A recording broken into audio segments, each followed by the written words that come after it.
A series of human errors have been blamed for the Colombian plane crash that killed 71 people last month, including most of a Brazilian soccer team.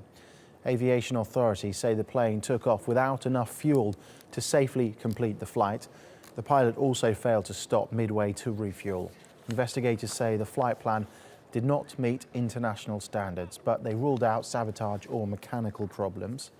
Well, Mariana Palau joins us now live from Bogota with the very latest on this. So what exactly then were the exact findings of this investigation? Well, this latest investigation revealed that it was the pilot's neglect what ultimately caused the accident. Recordings within the cockpit show that both the pilot and the co-pilot were very well aware of the fuel shortage situation that they were in. For example, the co-pilot constantly recalculated the amount of fuel needed to reach Medellin, considering the air or wind force that was acting against them. They also had discussions to land in two Colombian cities to add more fuel, but they decided not to in the end. And it was also revealed that the plane was flying with around 500 kilograms of excess weight. Now, the revelation that is most troubling says that basically the pilot didn't declare an emergency when he was reaching Medellin, even after 3 of his engines were completely shut down because of the fuel shortage. Some people within the aviation community are speculating that he would have had to pay enormous amounts in fines had he done so, and he probably wanted to avoid that.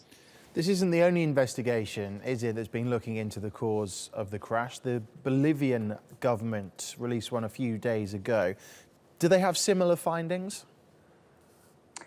Well, the Bolivian investigation solely blames the pilot and the airline.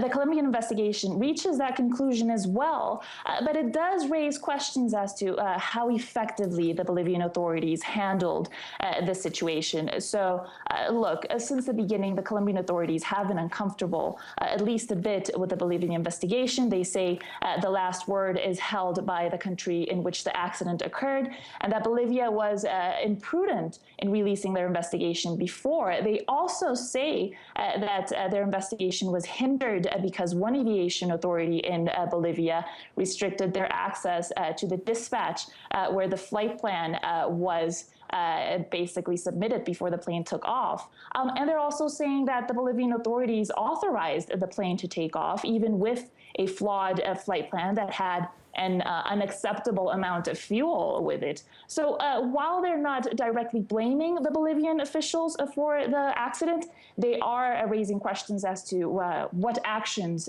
they could have led to the accident. Okay, Mariana, thank you.